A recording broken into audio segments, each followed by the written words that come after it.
6-day-old son entered a plea of not guilty today. I'll have more from the courtroom coming up.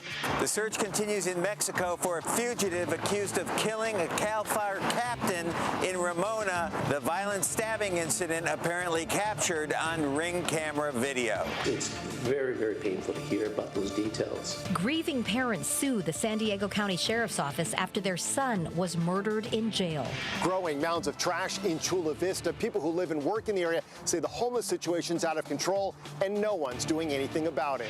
Dredging begins at the Agua Hedionda Lagoon as they add 400,000 cubic yards of sand to the beaches nearby. Reading Cinemas at Claremont Town Square announced it's closing soon. Details on the shutdown and how the movie theater industry is doing coming up. If you've got an old favorite lamp or speaker that isn't working, don't throw it in the landfill. I'll show you how to take it to a free Fix-It clinic. CBS 8 News Live at 6 starts right now. We begin tonight in East County, where a young man accused of killing his newborn son was back in front of a judge. Good evening and thank you for joining us. I'm Carla Cicchetto. I'm Marcella Lee. The 22-year-old's defense team initially delayed his arraignment, but today he entered a plea. CBS 8's Alex Cheney was in the courtroom today and brings us more. Alex? Marcella and Carlo, it was an absolutely tragic scene that sheriff's deputies found just 1 week ago. A dead infant inside of a home in Spring Valley. Now the prime suspect, David Ruiz, who was back in court today, he is suspected of killing that infant and today entered a plea of not guilty. He's going to enter a not guilty plea to all charges and allegations, request the appointment of the public defender's office to defend him. Not guilty was the plea entered by the public defender for David Ruiz just hours ago. The 22-year-old is accused of murdering his 6-day-old son last Wednesday, February 19th. This comes after his initial preliminary hearing was postponed last Friday after the defense requested more time to prepare their case. They asked for another delay today to explain several restraining orders that have been filed against Ruiz. My client has some questions, and I think this would be best if I had more time with him. Prosecutors say Ruiz did not want to be a father and allege he fatally harmed his newborn son. They claim Ruiz held the infant over his head before slamming him to the ground. Investigators confirmed Ruiz was not under the influence of drugs and has no prior convictions. San Diego County Sheriff's deputies and San Miguel Fire Department members responded to a reported battery Wednesday afternoon at a Sacramento Avenue home. Deputies found the baby unconscious with visible head trauma. Despite efforts to save him, the infant was pronounced dead at the scene. The medical examiner determined the cause of death was blunt force trauma. Prosecutors state that Ruiz and the baby's mother were dating but not living together. The baby was their first child. 4 other people were in the home at the time of the incident. The judge moved Ruiz's readiness conference to March 4th, and his next hearing will be on March 10th. Reporting live from El Cajon, I'm Alex Cheney, CBS 8. Thank you, Alex. A preliminary hearing began today for a 20-year-old man accused of driving drunk and killing his girlfriend's 13-year-old brother. Alexander Arose is facing felony DUI and manslaughter charges in connection with the deadly April 2024 crash. He pleaded not guilty last year. Prosecutors say Arose's girlfriend and her brother, Rodrigo Tapia Jr., left a party with Arose in his car just before the crash. Prosecutors say Arose, who was under the legal drinking age, had a blood alcohol level of .097 and was driving between 90 and 119 miles per hour at the time of the crash. We are learning tonight the woman accused of murdering her wife in Ramona last week crossed the border into Mexico about an hour after the crime. Tonight, the fugitive, Yolanda Marodi, is still on the run. As CBS 8's David Goffredson reports, investigators say the stabbing death of CAL FIRE Captain Rebecca Marodi was recorded by a surveillance camera. It sounds pretty awful because everything was captured on video.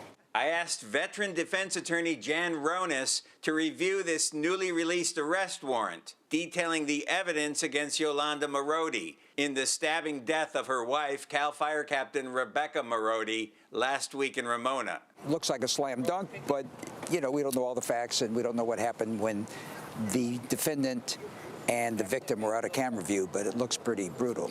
The warrant says Captain Marodi's mother called 911 around 9 p.m. on Monday, February 17th. Deputies found Rebecca Marodi with multiple stab wounds. She died at the scene about 15 minutes later. The mother told detectives that a week before the murder, Rebecca had informed her wife she was leaving her and ending their marriage. They also found surveillance video from the patio of the home where Rebecca was seen running away from her attacker, yelling out, "Yolanda, please, don't want to die." Yolanda then responding, "You should have thought about that before." Yolanda is also seen holding a knife with blood on her arm, according to the arrest warrant. It's a law enforcement narrative of what they think the evidence will show. Yolanda's car, a 2013 Chevy Equinox, was seen crossing the border into Mexico later that same night. She's kind of a sitting duck for law enforcement. Her picture will be widely distributed.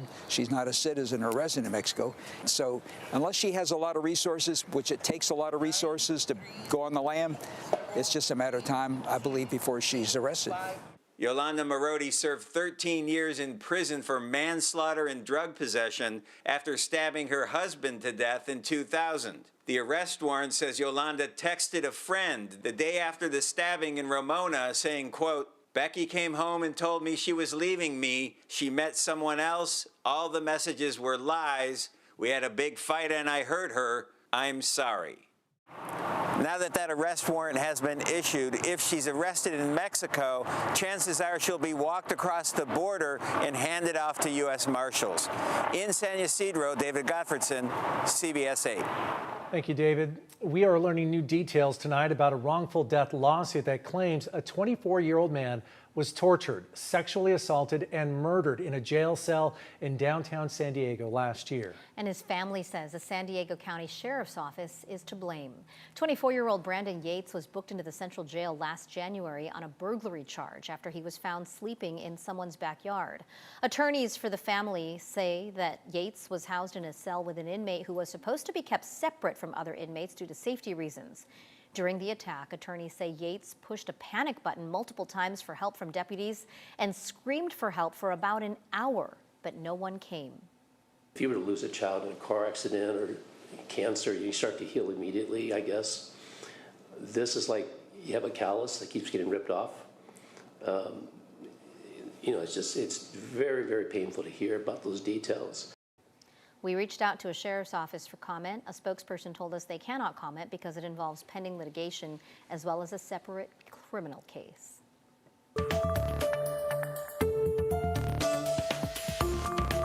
A large homeless encampment in Chula Vista that was destroyed by flames several years ago has been rebuilt, and people who live and work in the area say it is bigger than ever. While they understand that times are tough, they say the people living there are stealing electricity and water, breaking into businesses, and leaving behind mounds of trash. CBS 8's Steve Price visited the area and shows us the problem.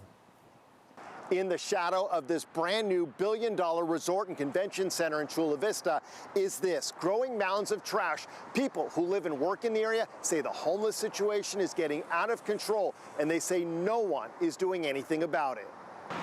This video from our CBS 8 drone really shows the problem. A patch of land between I-5 and Bay Boulevard just south of H Street clogged with camping supplies. It's a safety issue. It's a sanitation issue. Tony Schwartz says the situation here has gone from bad to worse since he started working across the street 4 years ago. Every day, it's people coming in and out of there, cars stopping, and you know what they're doing. Nothing, you don't live there if you're doing something, not doing something you shouldn't be doing. We spotted several people in the encampment just hanging out and saw more than a dozen others leave through a broken fence. And that's the problem. We're told they're causing issues outside the encampment, breaking into power sources to steal electricity and tampering with water shutoffs, affecting businesses across the street. They got into the water main or something and were messing around with it. And whatever they did shut down water to everybody here. There's a dialysis place on the end. It's not right. Most of the problems are on property controlled by Caltrans, which confirmed they are aware of the situation and are working on a plan to clean out the encampment soon. We also spotted mounds of trash, including empty alcohol bottles and Narcan boxes on the other side of Bay Boulevard, which is Port of San Diego property that's patrolled by Chula Vista Police. They too are aware of the situation and are working to clean out the area before the new Gaylord Resort opens in May. Tony is glad something is finally being done and thanks CBS 8 for shining a light on the situation. All our calls are falling on deaf ears, and it's time that people see this. In Chula Vista, Steve Price, CBS 8. Thanks, Steve. City leaders in La Mesa are introducing a new program aimed at making street parking more efficient, and we're working for you to explain how it works and how you can request one for your La Mesa neighborhood. It's called the Parking T program, which will add T-shaped markings to help designate specific parking spaces. If drivers park outside those markings, they could be cited. It's common in parking districts, but the markings are now available for residential streets. We talked with city leaders in La Mesa about the simple process to request one on your street if you live in La Mesa. What has to happen is you have to have 66% of your neighbors that fill out an application. So let's say there's 4 houses on one block. If 3 of the 4 say we're in, it's done.